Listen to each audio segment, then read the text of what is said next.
Welcome to Diwakar physics. तो इस video में हम मिड पॉइंट फार्मूला जो कोऑर्डिनेट ज्योमेट्री में है उससे एक क्वेश्चन सॉल्व करेंगे और कॉन्सेप्ट को समझने की कोशिश करेंगे। तो मिड पॉइंट फार्मूला मतलब हो गया कि हम दो पॉइंट दिए हुए हैं, ठीक है। जैसे यहाँ पर P दिया हुआ है, जैसे ये x1 y1 और ये Q दिया है x2 y2, दो पॉइंट दिए हुए, ठीक है। तो चाहे तो ऐसे भी हो सकता है, ऐसे भी, कैसे भी हो सकता है, दो पॉइंट्स दिए हुए। अभी यहाँ से यदि हम ज्वाइन करेंगे पी क्यू तो एक लाइन सेगमेंट मिलेगा और एक पॉइंट है एम जो एक्स वाई है, ठीक है। ये x1 y1, ये x2 y2 और मिड पॉइंट ले लेते हैं x, y।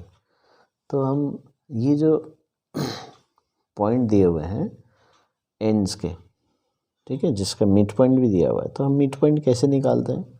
तो सिंपल फार्मूला है x is equal to x1 plus x2 by 2, y1 plus y2 by 2। तो ये y का हो गया, ठीक है। तो इसका मतलब हो गया x1 plus x2 by 2 comma y1 plus y2 by 2। तो ये mid point of line joining x1 y1 and x2 y, y2, ठीक है। तो ये हमारा x का वैल्यू निकल गया, ये x है और ये y है, ठीक है। तो ये हमें समझ में आ गया मिड पॉइंट। अब मान लीजिए हम एग्जांपल ले लेते हैं, ठीक है। जैसे ये एक ट्राइंगल है, मान लीजिए 3,4 है ए, ये बी है, मान लीजिए 2,4, ये सी है -3,5। तो ऐसे एक ट्राइंगल बना हुआ। अभी हम इसका मिड पॉइंट निकालना चाहते हैं, ठीक है। तो अभी ए सी का मिड पॉइंट निकालना है, तो हम ए और सी एंड पॉइंट्स है ना ये, तो उसी को लेकर हम ये फार्मूला लगाएंगे। फिर ये बी को छोड़ देंगे क्योंकि हमें ए सी का मिड पॉइंट निकालना है। तो कैसे निकालेंगे ये x, y। तो x is equal to 3 plus -3 by 2, x1 plus x2 by 2। बस आपको ऐड करना है एंड्स के जो पॉइंट्स है, तो और उसके बाद डिवाइडेड बाई 2। और याद रखना है x के लिए x वाले को ऐड करना, और पहले जो लिखा जाता है वो x होता है और दोबारा जो लिखा जाता है दूसरी बार वो y होता है। तो क्या आ जाएगा, इसमें 0 आ गया। और y निकाल लेंगे 4 प्लस 5 बाई 2, तो ये हो गया 9 बाई 2। तो हमारा पॉइंट मान लीजिए P है ये, तो पॉइंट P क्या लिखेंगे हम? P is equal to x और y। तो x क्या है 0, 9 बाई 2। तो इस तरह से हमें जो है मिड पॉइंट निकालना। तो इसे यदि हम BC का मिड पॉइंट निकालना चाहेंगे तो 2 - 3 डिवाइडेड बाई 2 x का आ जाएगा, 4 प्लस 5 डिवाइडेड बाई 2 y का आ जाएगा। यदि ये हम निकालना चाहते हैं r, तो फिर r किसका मिड पॉइंट है? ये लाइन सेगमेंट का। तो ये दोनों पॉइंट को लेना है। तो 3 प्लस 2 x हो जाएगा 3 plus 2 divided by 2 5 by 2, y हो जाएगा 4 प्लस 4 डिवाइडेड बाई 2 8 बाई 2, तो 4 आ जाएगा। तो 5 बाई 2, 4। तो इस तरह से हम मिड पॉइंट निकाल सकते हैं। अभी इस क्वेश्चन में यदि हम देखते हैं तो इसमें देखिए मिड पॉइंट दिया हुआ है, m is the mid point. तो ये जो m है ये मिड पॉइंट दिया हुआ है, लेकिन यह एक अननोन वेरिएबल भी है, कोई बात नहीं। तो ये दिया हुआ है line segment joining this 2 points, इसका मतलब ये एंड पॉइंट्स है। तो इसको अच्छे से समझना है, कौन सा मिड पॉइंट है? This is the mid point. तो इसको बीच में लिखिए। और डायग्राम भी बना लीजिए, आसान होगा। तो find the values of A and B. तो अभी कॉन्सेप्ट है मिड पॉइंट का, ठीक है, तो हम निकाल लेते हैं। तो ये कौन सा पॉइंट हो गया, लिख लेते हैं यहाँ पर a,7 p और q हो गया 6,5, ठीक है ना, ये 6,5 और m दिया हुआ है 2,b। तो इसका मतलब है, क्वेश्चन का मतलब ये दिया है। तो अभी हम मिड पॉइंट फार्मूला जब लगाते हैं तो कभी भी क्या करना है, x1 प्लस x2 यानी कि एंड्स पॉइंट को ऐड करके 2 से डिवाइड करना। तो वो जो क्या आता है वो मिड पॉइंट आ जाता है। तो अभी यहाँ पर हम देखते हैं, यदि x का हम देखेंगे तो a, या ऐसे लिखेंगे x is equal to x1 plus x2/2।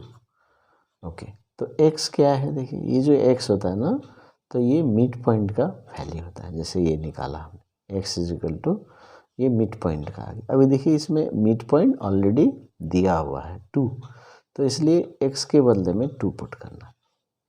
कभी कभी कन्फ्यूजन होता है, इसमें x पुट कर देते हैं 2, तो गलत बात होगी।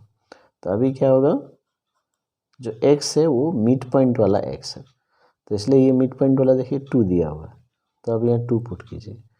x1 क्या है, ये एंड्स वाले, तो देखिए इसमें x1 जो है a दिया, अननोन वेरिएबल, कोई बात नहीं, तो उसको a लिखिए। अभी x2 दूसरे एंड का देखना है, तो x1 एक एंड का, वो x2 दूसरे एंड का x लिखना, और ये जो x है वो मिड पॉइंट वाला है। तो इसी में मिस्टेक होता है, तो इसको ध्यान से समझिएगा, तो आपको बहुत अच्छे से मिड पॉइंट वाले जो क्वेश्चंस आसानी से सॉल्व कर पाएंगे। तो अभी देखिए x2 क्या है, एंड वाला है, लेकिन 6 लेंगे कि 5, तो 6, क्योंकि हम x के बारे में बात कर रहे हैं, तो हम लेंगे 6 डिवाइडेड बाई 2। तो अभी हमारे पास एक इक्वेशन आ गया है ना। तो अभी हम इक्वेशन हम कैसे सॉल्व करेंगे, क्रॉस मल्टीप्लाई करके, है ना। तो x ये समझ में आ गया, 2 इज़ द मिड पॉइंट, ये वाला जो वैल्यू है x, और a प्लस 6 डिवाइडेड बाई 2। तब क्रॉस मल्टीप्लाई करेंगे, तो a प्लस 6, इसके नीचे 1 है तो 4, तो this will give a is equal to 4 minus 6, that is a is -2, तो -2 आना है, ठीक है। तो a का वैल्यू निकल गया। अभी b का वैल्यू निकालने के लिए देखिए b कहाँ है, y पार्ट में, ये ऑर्डिनेट है, यानी कि y कोऑर्डिनेट है। x कोऑर्डिनेट को एब्सिसा बोलते हैं और इसको बोलते हैं ऑर्डिनेट। तो ऑर्डिनेट b मतलब y वाला b, और कौन सा y, मिड पॉइंट वाला। तो हम फार्मूला लगाएंगे फिर y is equal to y1 plus y2/2। तो अभी इस केस में y क्या है, जो मिड पॉइंट वाला y है ये, तो इसमें b पुट करेंगे, और y1 क्या है, देखिए ये इधर एंड पॉइंट्स वाले, ये दोनों एंड्स वाले हैं, ठीक है। तो 7 प्लस, तो दूसरे एंड में क्या है, 5/2, तो बाई 2 मतलब ये फॉर्मूले का बाई 2। तो y1 हो गया ये 7 एंड फर्स्ट एंड का, और y2 हो गया दूसरे एंड का 5। तो 7 plus 5/2 divided by 2 according to formula. तो ये हमें आ जाता है 12/2, ये 6 आ गया। सो a का वैल्यू आ गया -2 और b का वैल्यू हो गया 6, तो ये आंसर हो गया। तो इस तरह से हमें मिड पॉइंट थ्योरम को समझना है, मिड पॉइंट फार्मूला को समझना है और मीनिंगफुली सॉल्व करना, ठीक है। कभी ये नहीं दिया रहेगा, ये सब दिए रहेंगे तो ये निकाल पाएंगे, कभी ये नहीं, ये दिया रहेगा साइड वाले निकालना है तो वो भी निकाल पाएंगे। तो बेसिक फार्मूला है ये, और आप देखना है कि फार्मूला लिखना है और राइट वैल्यूज़ आपको सब्स्टिट्यूट करना है और इक्वेशन सॉल्व करना है। तो इस तरह से आप मिड पॉइंट का जो फार्मूला है, मिड पॉइंट फार्मूला यूज़ करके आप क्वेश्चन सॉल्व कर सकते हैं। Thank you.